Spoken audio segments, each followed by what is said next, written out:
যে আমাদের এদিকে সবাই সিম করছে বা অন্য বাইরে যদি কেউ সিম না করে বা আমরা এদিকে হ্যাঁ অন্য কিছু করে, আমাদের এদিকে মনে করেন যে কপি করছে বা অন্যদিকে যদি কপি না করে, ফসল যদি ভাগ করে বা মাটি ভেদে ভাগ করে দিয়ে দেয় কৃষি কর্মকর্তাগুলা, তাতে করে আমাদের কৃষি সবাই মানে লাভবান হতে পারবে এবং গ্রাহকরাও তাহলে হ্যাঁ গ্রাহকরাও তাতে ভালো হবে।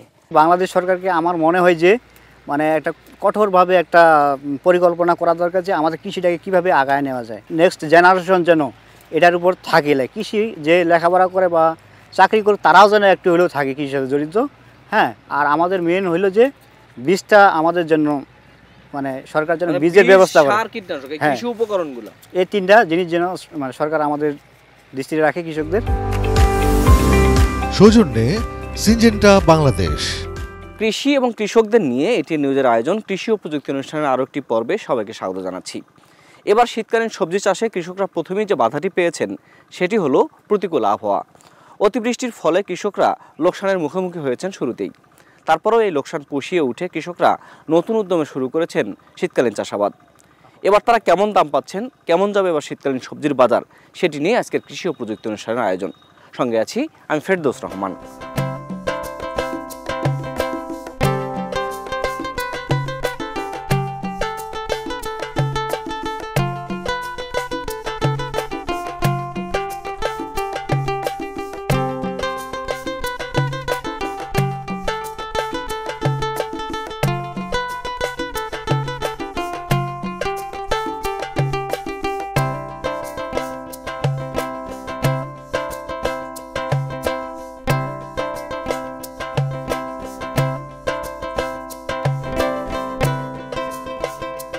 ঠাকুরগাঁও সদর উপজেলার আরাজি সিংপাড়া গ্রাম। শীতের সকালের প্রথম সূর্যের আলো এখানে ছুঁয়ে যায় শিম, ফুলকপি, বাঁধাকপি, মূলাসহ শীতের নানা সবজি খেতে। কৃষকের ফসল যেন রোদে স্নান করে নেয় নতুন দিনের শুরুতে।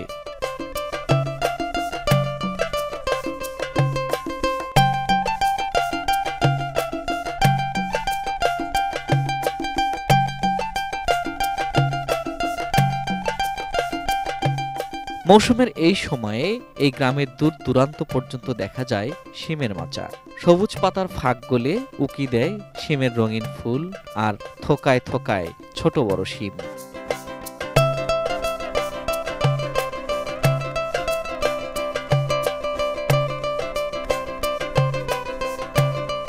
ভোর হতেই গ্রামের মাঠে কৃষকের ব্যস্ততা।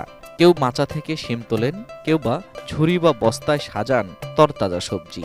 সকাল 7টার মধ্যেই এসব নিয়ে পৌঁছতে হবে স্থানীয় আড়তে।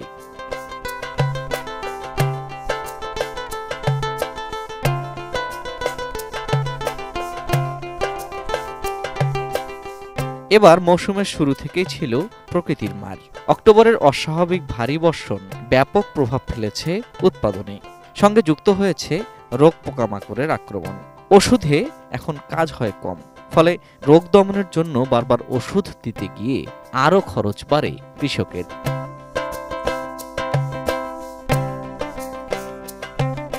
তবে আড়তে এসব সবজি আনার পর কৃষক আর ততটা আনন্দ পান না। হাঁকডাক, দরদাম, ওজন মাপা সব মিলিয়ে কৃষকের লাভের হিসাব করার ফুরসত কই। সময় পেরোনোর আগেই দরদাম চূড়ান্ত করে ওজন স্কেলে তুলে দিতে হয় সবজি।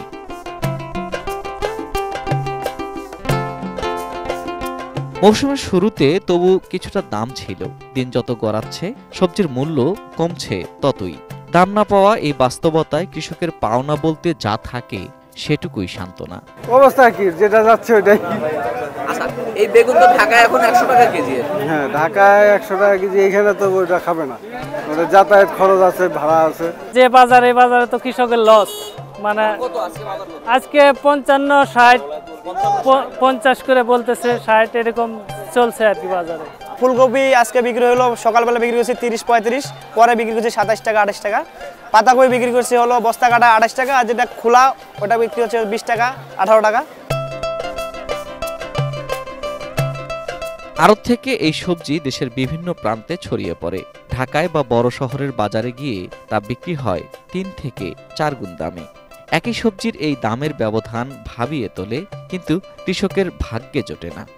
আসলে বিষয়টা এই যে আমাদেরকে এরকম ভাবে ভাবা যাবে না। কেন 1 কেজি কপি বাজারজাত করতে গেলে 8 থেকে 10 টাকা খরচা আছে, তার মধ্যে একটা ছোট কাঁচামালের দোকানদার 5 থেকে 10 কেজি বা 15 কেজি বা 20 কেজি মাল বিক্রি করবে, তো ওইখানে ওর 10-20 টাকা কেজি প্রতি লাভ করতে হবে, আবার কিছু মাল নষ্ট হয়ে যায় ওর। তো এটা আমাদের দেখে আমরা অত কিছু চিন্তা করি না। আমাদের কৃষকের একটাই দাবি যে সার বিষের দামটা যেন একটু কম, এটা অতিরিক্ত হয়ে গেছে, এই জন্য আমরা আর কি মানে কুলে উঠতে পারতেছি।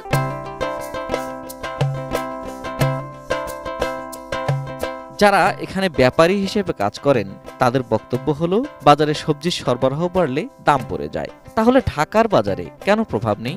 এ প্রশ্নের জবাবও নেই তাদের কাছে। শিমটা হচ্ছে ভাইজান, মনে করেন শিমটা আজকে উঠাইছে, আজকে 40 কেজি মাল রাখবে, গতকালকে এটা ঢাকা যাওয়া হবে 37 কেজি, এখানে 3 কেজি মনে করেন ঘাটতি। এই ঘাটতি গাড়ি ভাড়া লেবার সম্পূর্ণ মিলে ওখানে মনে করেন যায় পৌঁছায় 10 টাকা ওদের কেজি প্রতি আবার যোগ হয়। তার মানে এখানে যদি 60 টাকা কেন ওটা 70 টাকা হয়ে গেল। তারপর ওরা মনে করেন আড়তদারি আছে, ওদের খরচ আছে, এটা যোগ করে ওরা ওইভাবে বিক্রি করে। আশা হতাশা লাভ ক্ষতি সব মেনে নিয়ে আবারও নতুন দিনের অপেক্ষা করেন নতুন যুগের চাষি, যার রক্তে ফসল ফলানোর স্বপ্ন আর বুক ভরা ন্যায্য মূল্যের প্রত্যাশা।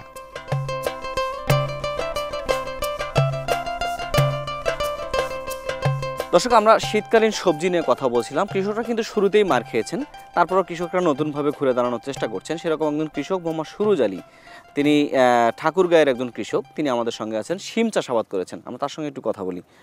কেমন আছেন সুরুজ আলী ভাই? জি ভাই, আলহামদুলিল্লাহ ভালো আছি। আপনি কেমন আছেন ভাই? দেখে খুব সুন্দর লাগছে, চারদিকের পরিবেশটা খুবই সুন্দর, যে শিমের ফুল। এবার বছরের শুরুটা কেমন ছিল আপনাদের? অন্য বারের থেকে মনে হয় একটু ব্যতিক্রম নাকি? ব্যতিক্রম বলতে কি, আমাদের আবহাওয়া প্রথম অবস্থাতে বৃষ্টিতে অনেক ফল এবং ফুল মানে একবারে পড়ে গেছে, ঝরে গেছে, তাতে করে বাজারজাত খুব ভালো ছিল। আবার এখন প্রাথমিক অবস্থাতে যে ফল আছে বা ফল আসতেছে, সেই তুলনামূলকভাবে বাজার আছে, বা যেই বাজার আছে যদি পাওয়া যায় ইনশাল্লাহ আল্লাহর রহমতে ভালো লাভবান হতে পারবো। আচ্ছা, চাষাবাদ কি করেন আর কি করেন আপনি? এতে করে আমাদের এখন বর্তমান শীতকালীন সবজি সিম আছে, আমাদের কিছুদিন আগে লাউ শেষ করছি, লাউ এখন নাই, কায়তা আছিল, কায়তা শেষ করে দিছি, কিছু আলু লাগাবো। এই যে সিমটা করছেন কি জাতের সিম? এটা আমাদের বলে পাবনায়া সিম, আমরা আবার 40 সিম বলি আমাদের আঞ্চলিক ভাষায় আর কি। হ্যাঁ হ্যাঁ হ্যাঁ, এটা বাজারজাত যদি ভালো থাকে মোটামুটি 1 একরে মোটামুটি নিম্ন 2 লক্ষ থেকে 2.5 লক্ষ টাকা বিক্রি হয়। এর ভিতরে খরচ আছে মোটামুটি ধরেন 50,000 বা এরপরে বেশি খরচ হইতে পারে। সিমের একটা জিনিস হচ্ছে যে পরাগায়ন হয় বা এগুলো দিয়ে মৌমাছি ঘুরে বেড়ায়, সেগুলো এখন দেখতেছি না, সেটাও কি একটু ফলন কমে যাওয়ার কারণ? আমাদের স্প্রেটা পর্যাপ্ত মনে করেন সপ্তাহে প্রায় 2 দিন করা লাগে, সেটাতে মনে করেন যে কোনো পোকামাকড় বা পরাগায়ন পোকামাকড় কোনো কিছু এটাতে পরাগায়ন কি করে দিতে হয় নাকি? এটা করানো লাগে না, এটা আমাদের স্প্রের ভিতরে সবকিছু সপ্তাহে 2 দিন স্প্রে করা লাগে, আর তার ছাড়া কোনো কিছুই না। আবহাওয়া যখন আবার বেশি ঠান্ডা হয়ে যায়, বেশি কুয়াশা পড়ে, তখন কি আবার ক্ষতি হয় কিছু? না, তখন কোনো কিছু ক্ষতি না, তখন একটা সমস্যা হয়, এটা পচা আসে ছত্রাকজনিত কারণে, এটা পচা আসে, তখন আমরা আবার মনে করেন যে সপ্তাহে 1 দিন একটা পচা স্প্রে দিয়ে দিই, তারপর ওইটাতে আবার মনে করেন যে আবার সুস্থ হয়ে যায়। এখানে তোলার মতো সিম কোন জাতীয় সিমগুলো আপনারা? এইটা আমরা মনে করেন যে এই যে সিমটা উঠাই দিব, এই যে এটা এখন তোলার মতো উপযুক্ত হয়ে গেছে, ভিতরে একটু বীজ হইছে, হ্যাঁ ভিতরে শক্ত হইছে, উঠাই দিব। এটা আবার কিছু 2-1টা উঠাবো, এগুলো আবার মনে করেন যে 1 সপ্তাহ পর বা 10 দিন পরে এটা আবার আমরা উঠাই দিব। একজন কামলা কতগুলো সিম? এটা মোটামুটি সারাদিনে যদি আমাদের ভালো ফল হয় মোটামুটি 1.5 থেকে 200 কেজি সিম উঠাতে পারে, এটা মামুলি। হ্যাঁ, একজন। আর হাজিরা দেন কত তাদের? হাজিরা আমাদের 2.5 থেকে 300 টাকা হাজিরা দেওয়া লাগে। 2.5 থেকে 300 টাকা হাজিরা। তার মানে প্রতিদিন আপনার গড়ে এই যে 100 বিঘাতে আপনার সিম কয়দিন পর উঠান আপনি? এটা 1 সপ্তাহ 10 দিন সর্বোচ্চ, এর ভিতরে আমরা সিম ছিটতে পারি। তারপরও যদি ক্ষেতের খাওয়া ভালো থাকে, ওয়েদার ভালো থাকে, পুষ্টি ভালো থাকে, 5 থেকে 6 দিনের ভিতরে এর নিচেও সিম ছেড়া যায়। এখন বাজারে চলতেছে কি 55 60 70? 55 60 70 এইরকম বাসা থেকে নিয়ে যায় বা বাজারে। শুরুতে কত ছিল দাম? শুরুতে মোটামুটি 150 টাকা থেকে বিক্রি শুরু হয়েছে। আপনি 150 টাকা বিক্রি? 150 টাকা বিক্রি করছেন। তার মানে তখন তো ফলন কম ছিল, ফল ছিল না, এক গাছ প্রতি 2টা একটা, মানে তখন ওয়েদারও রোদ ছিল, গরম ছিল, তখন আমরা ওটার মানে এত ফল পাই না। আচ্ছা, তার মানে এটা ফলন আরো বাড়বে? আরো বাড়বে। তখন দামটা? হ্যাঁ, দামটা আরো কমে যাবে। এখন যদি 50-55 পরবর্তী মনে করেন যে 20 থেকে 25 টাকা কেজি এরকম হইতে পারে, বা এর থেকে নিচে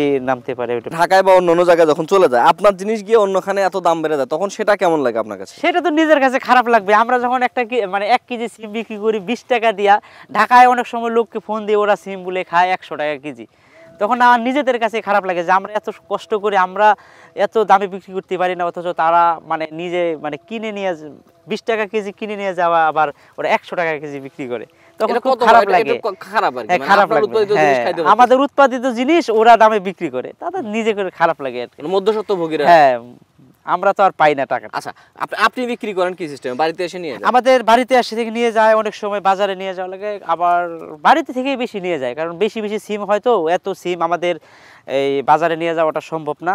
আমাদের এখানে কাঁচামালের গাড়ি লোড হয়, ওখান থেকে লোক পাঠায় দিয়ে এখান থেকে বস্তা ভরে বাজারে নিয়ে মানে আড়তে নিয়ে চলে যায়। গড়ে কতটুকু সিম ওঠে আপনি যেদিন উঠান? আমি এটা লোকের উপরে ডিপেন্ড করে, বা আমি যদি ইচ্ছা করি যে আমি আজকে বেশি লোক নিয়ে একবার পুরাটা উঠায় দিতে পারবো, এটা কোনো সমস্যা। সেটা কতখানি হতে পারে? মানে এটা মোটামুটি মনে করেন যে 1000-1500 কেজি পর্যন্ত আমি সিম উঠাইছি। এখন নাকি মানে কীটনাশকে একটা সমস্যা আপনাদের হচ্ছে রেগুলার, কি ধরনের সমস্যা সেটা? কি ধরনের সমস্যা বলতে কি, আমরা এই যে সপ্তাহে 2 দিন স্প্রে ছাড়া কিন্তু মনে করেন যে কোনো পোকাই দমন হয় না।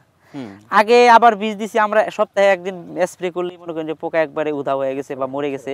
এখন এমনও পোকা আছে যে মনে করেন যে বিশ্বের মধ্যে ডাইরেক্টলি আমি ওরে দিচ্ছি, তারপরে পোকাটা মানে হাঁটে হাঁটে মানে চলে যাচ্ছে। বিষের ব্যাপারে পরামর্শ নেন কাদের কাছ থেকে?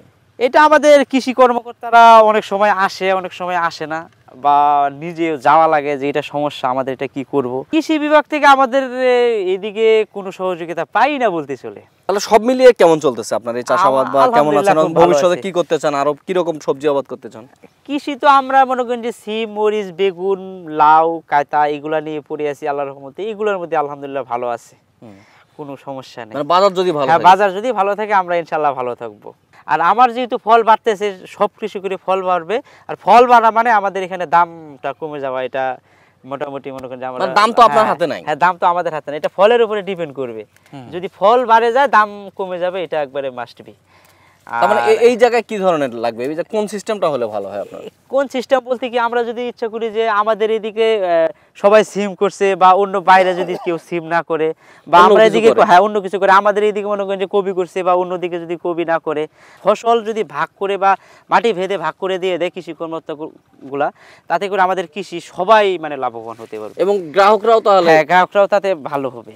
ওকে, সুরজ আলী ভাই ভালো থাকবেন আপনি। আচ্ছা, ধন্যবাদ ভাই আপনাকে। ওকে, দর্শক আমরা কথা বললাম সুরজ আলী ভাইয়ের সঙ্গে, যিনি শিম চাষ করেছেন। তিনি বলছেন যে কৃষি কর্মকর্তারা পরামর্শ দিতে না আসুক, অন্তত এতটুকু তাদেরকে বলুক যে তারা কি চাষাবাদ করবে এবং অন্য এলাকার কৃষকরা অন্য চাষাবাদ করবে। যদি এভাবে জোন ভাগ করে কৃষি করা যায়, তাহলে কৃষকরা কিছুটা হলেও তাদের যে মূল্য সেটা ধরে রাখতে পারবে, এবং সেটাই হবে কৃষকদের সামনের দিনে আবাদ করার মূল চালিকা শক্তি। এবার শীতকালীন সবজি নিয়ে আমরা আরও কৃষকের সঙ্গে কথা বলবো, তার আগে ছোট্ট একটা বিরতি নিচ্ছি, আমাদের সঙ্গেই থাকুন। সৌজন্যে সিনজেন্টা বাংলাদেশ।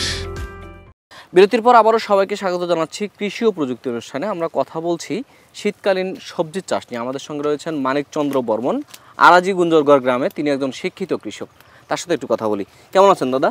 ভালো, আপনি কেমন আছেন? এই তো দাদা, আমাদের একটা জিনিস ভালো লাগে কি, যে আপনারা এখন হচ্ছে যে পড়ালেখা করে মোটামুটি কৃষির সাথে থাকেন। এই যে আপনি এবং ধরেন যে আপনার বাবা যদি পড়ালেখা কম করে থাকে, দুটোর মধ্যে তো নিশ্চয়ই একটা তফাৎ থাকে। হ্যাঁ থাকে। কি ধরনের তফাৎগুলো হয় আপনাদের? মানে যখন আমার মানে আমি যেটুকু জানি যে কৃষি করলে কি কি লাগবে, বা আমার প্রোডাক্টগুলো মনে থাকে, বা কি করলে কি হবে, ক্ষেতের মধ্যে আমরা কোনটা দিব, কোন কীটনাশক ব্যবহার করব, এবং কি কি সার প্রয়োগ করব, সে সম্বন্ধে আমার একটা মানে সাধারণ জ্ঞান আছে ভালো। এখন বাবার ক্ষেত্রে কিন্তু কি হবে, উনি কিন্তু আর যা বলতে পারবে না যে আমাকে এই সারটা দাও, নামটা বলতে পারবে না যে আমাকে সার লাগবে দিয়ে দিবে। মানে কীটনাশকের যে আপনার দোকানদার দিয়ে দিবে, যে কোনো মুহূর্তে যে কোনো বিষ বা সার কীটনাশক দিয়ে দিবে। সেটা আপনার ক্ষেত্রে পারবে না। আমার ক্ষেত্রে আমি একবার জেনে নিয়েছিলাম ফার্স্ট টাইম যখন আমি আসলাম কৃষিতে। হ্যাঁ, ইন্টারমিডিয়েট যখন আমি ফার্স্ট ইয়ারে পড়ি, তখন আমি কৃষি শুরু করছি আর কি। তখন আমি একটা বছর মোটামুটি আমার সময় লাগছিল যে কী কী কীটনাশক দিতে হবে, কোন ফসলে কী। এখন মোটামুটি আমাকে আর বলতে লাগে না, দোকানে গেলে আমি বলি আমাকে মুখটা দেন, আমার এটা দরকার। নতুন নতুন কৃষির সঙ্গে কি পরিচিত হন? এই যে শিমের আরো কি কি ভালো জাত আছে, এগুলো কি জানতে পারেন? জানি, তারপরে আমাদের কি এই বীজটা আমরা একটু বাইরে থেকে সংকট করে, বীজটা ভেজাল মানে যেটা বলে সেটা কিন্তু আমরা পাই না, পরে অন্য সিম হয়ে যায়। এই জন্য কিন্তু আমাদের কৃষকগুলো নিতে চায় না হুট করে বাইরের বীজ। মানে এই সিমটার জন্য আমরা গেলাম যে বাড়ি ওয়ান বা বাড়ি টু আমরা একটা সিম দেয়, লাল সিম আমরা করি। হ্যাঁ, কিন্তু তখন কি হয়, আমরা দোকানে জানি বলে এই সিমটাই হবে, পরে অন্য সিম হয়ে যায়। আচ্ছা, তখন কিন্তু আমরা যখন সিম ক্ষেত যখন আমরা হয়ে যায়, যখন আমরা রোপণ করি বীজ, তো যখন দেখি যে সিম আলাদা সিম হয়ে যায়, এই সিম না হয়ে আরেক সিম হয়ে যায়, তখন কৃষক একটু মানে আমাদের কাঙ্ক্ষিত ফলাফলটা পাওয়া যায় না। কাঙ্ক্ষিত ফলাফল পাওয়া যায় না এবং ওই সিম আমাদের এখানে চলে না, এরকম একটা পজিশন থাকে আর কি, পরিস্থিতি থাকে। এই জন্য আমরা বাড়ি থেকে যেটা সুস্থ গাছ ওইটাই আমরা রাখার চেষ্টা করি বীজ। তার মানে আপনারা নিজেরা বীজটা রাখেন? হ্যাঁ, বীজটা এখন আমাদের আমরা নিজেই রাখি এবং কি তারপরে এই জন্য আমার মনে হয় যে বীজের কাঙ্ক্ষিত মান আমরা ভালো পাচ্ছি না। মানে নিজেরা রাখতেছেন বলে হয়তো ভালো পাচ্ছেন না। এটা যদি মানে উন্নত জাতটা যদি এরকম হাতে দিত আর কি, মানে পরীক্ষিত বীজটা, পরীক্ষিত কোনো কোম্পানি বা কোনো সংস্থা যদি এটা আমাদের বীজটা পরীক্ষিত বা তারা সংরক্ষণ করতো এবং কি আমাদের দিত, তাহলে বেশি ভালো হতো। সিমের পরে আর কি চাষাবাদ করবেন এখানে? সিম তো উঠে যাবে, এরপরে দেখা যাক তিতা করলা লাগাতে পারি, নাহলে ভুট্টা কাটতে পারি। এবছর শুরুতে আবহাওয়ার কারণে, বৃষ্টির কারণে একটু মার খেয়ে গেছেন কিনা? হ্যাঁ হ্যাঁ, অবশ্যই বৃষ্টির জন্য আমাদের কাঙ্ক্ষিত ফলাফল পাওয়া যায় নাই, যার কারণে আমাদের কৃষকের একটু সমস্যা হয়েছিল। বৃষ্টিতে ফুল ধরে পড়ছিল? ফুল মানে কি, সিমের ফুল আসলে বৃষ্টিতে টিকে না, বৃষ্টি পড়লে এগুলো নষ্ট হয়ে পড়ে যায়। যখন বৃষ্টিটা হয়েছিল আমাদের, হ্যাঁ, তখন যদি আমাদের বৃষ্টিটা না হইতো তখন কিন্তু এই সিমটা উঠাইতাম, তখন কিন্তু ঠিকই বাজারটা পাইতাম। শীতকালীন সবজিটা যত বাড়বে তত সব কিছুর দাম কমে যাবে, উৎপাদন বাড়বে। হ্যাঁ, উৎপাদন যে বাড়বে তখন এই জন্য ফলটাও কম হবে, বা ফলটা বেশি হবে বাট কিন্তু দামটা কম হবে, কিন্তু লাভটা কম করতে পারবেন, লাভটা কম হবে। তখন মনে করেন যে শেষে 10 টাকা আসতে পারে, 5 টাকা আসতে পারে শেষে। তার মানে গাছের শুরুতে যে লাভ ধীরে ধীরে লাভটা কমতে থাকে। হ্যাঁ। সব মিলিয়ে থাকে কিনা, যে সব মিলিয়ে একটা সব মিলিয়ে মোটামুটি হয়, বিক্রি হয়। কীটনাশকের ক্ষেত্রে কি সমস্যাটা পাচ্ছেন? যে আপনারা বলছেন যে কীটনাশকের ক্ষেত্রে মানে এখন যে আপনার যেগুলো কীটনাশক পাওয়া যায়, আমার যেটা মনে হয় মানে আগের যে কার্যকারিতা, হ্যাঁ, ওইটা নাই। যেমন আমরা পূর্বে জানি যে সিনজেন্টা কোম্পানি অনেক ভালো ভালো বিষ নিয়ে আসে, তার মধ্যে যারা নতুন প্রোডাক্ট যেগুলো যে পুরাতন হয়ে গেলে কিন্তু সেই প্রোডাক্টগুলো আর ওরকম একটা কাজ করে না, যেগুলো নতুন নতুন নিত্য নতুন সিনজেন্টার জানি, আমি যেটা জানি, যতটুকু জানি ভালোর মধ্যে ওরাই একটু ভালো করে, আর বাদ বাকি ওরকম একটা করে না। ইনগ্রিডিয়েন্ট যেটা থাকা, উপাদান যেটুকু থাকা যায় একটা বিষে কীটনাশকে, সেটুকু নাই আমার মনে হচ্ছে। মানে এর আগে আমরা সপ্তাহে তো 2 দিন স্প্রে করতে লাগতো, এখন মনে সপ্তাহে 3 থেকে 4 দিন স্প্রে করে, তারপরেও কাঙ্ক্ষিত ফলাফল পায় না। শেষ পর্যন্ত কৃষিটাকে আরেকটু আগায় নিয়ে যাওয়া, ধরে রাখা, এটা কি চেষ্টা করবেন কিনা? চেষ্টা অবশ্যই থাকবে, মানে লেখাপড়ার পাশাপাশি বা কিছু লেখাপড়ার পাশাপাশি পরে কিছু করার ক্ষেত্রে চাকরি অবশ্যই জবের জন্য চেষ্টায় আছি, চাকরি নেওয়ার চেষ্টায় আছি। চাকরির পাশাপাশি চিন্তা করছি চাকরি যদি পাই পাশাপাশি করবো, কৃষিটা ধরে রাখবো। কৃষিটা মানে আমাদের সাথে মিশিয়ে আছে আর কি, আমার ভালো লাগে। মানে যদি কাঙ্ক্ষিত ফলাফল বা যদি কিছু উপার্জন হয় কিছু থেকে, তখন ভালোই লাগে। কৃষককে ভালো রাখতে গেলে কি করতে হবে? যেমন এই যে আবহাওয়াতে এবার মার খেলেন, বাজারে মার খাচ্ছেন, দালালের দৌরাত্বের মার খাচ্ছেন, কি করা যেতে পারে? এই জায়গায় সরকার কি করলে আপনাদের জন্য ভালো? সরকার যদি আমাদের দেখে, কৃষিটাকে সবচেয়ে, আমাদের বাংলাদেশের কৃষি প্রধান দেশ, আমি যেটা মনে করি কি, আমরা জানি সবাই কৃষি প্রধান দেশ, এই জন্য বাংলাদেশ সরকারকে আমার মনে হয় যে মানে একটা কঠোরভাবে একটা পরিকল্পনা করা দরকার, যে আমাদের কৃষিটাকে কীভাবে আগায় নেওয়া যায়। যেমন চীন কিন্তু প্রচুর পরিমাণে আগাইছে, ইন্ডিয়া আর কৃষিদের জন্য, মানে আমি যেটুকু জানি চীন বেশি, সবচেয়ে বেশি, সর্বাধিক। বাংলাদেশকে আমাদের যেহেতু আমরা কৃষি প্রধান দেশ, সেহেতু আমাদের এই কৃষি নির্ভর দেশে কৃষির প্রতি আমাদের অনেক আপনার মনোযোগ দিতে হবে এবং পরিকল্পনা করতে হবে, পূর্ণাঙ্গ পরিকল্পনা, যে আমাদের নেক্সট জেনারেশন যেন এটার উপর থাকে, কৃষি যে লেখাপড়া করে বা চাকরি করে তারাও যেন একটু হলেও থাকে কৃষির সাথে জড়িত। হ্যাঁ, আর আমাদের মেন হইলো যে বীজটা আমাদের জন্য, মানে সরকার যেন বীজের ব্যবস্থা করে, কৃষি উপকরণগুলো, এই 3টা জিনিস যেন মানে সরকার আমাদের দৃষ্টিতে রাখে কৃষকদের, এবং কি এটা আমাদের ব্যবস্থা করে, তাহলে কৃষক বাঁচবে, দেশও বাঁচবে, এবং আমরা এর থেকে অর্থনৈতিক উপার্জনও করতে পারবো, আমার মনে হয়। ওকে মানিকদা, ভালো থাকবেন, এবং আশা করবো যে আপনাদের মতো শিক্ষিত তরুণদের দিয়ে বাংলাদেশের কৃষিটা আগে যাবে। ভালো থাকবেন আপনি। আপনি ভালো থাকবেন। ধন্যবাদ। আপনাকে। হ্যাঁ দর্শক, আমরা কথা বললাম মানিকচন্দ্র বর্মন, একজন শিক্ষিত তরুণ কৃষক।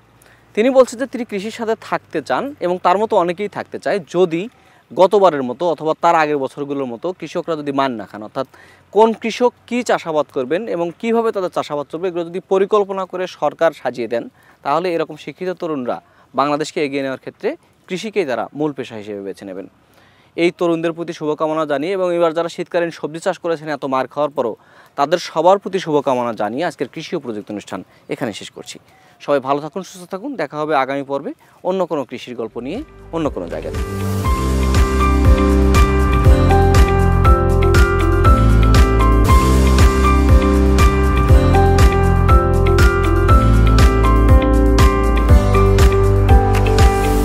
সৌজন্যে সিনজেন্টা বাংলাদেশ।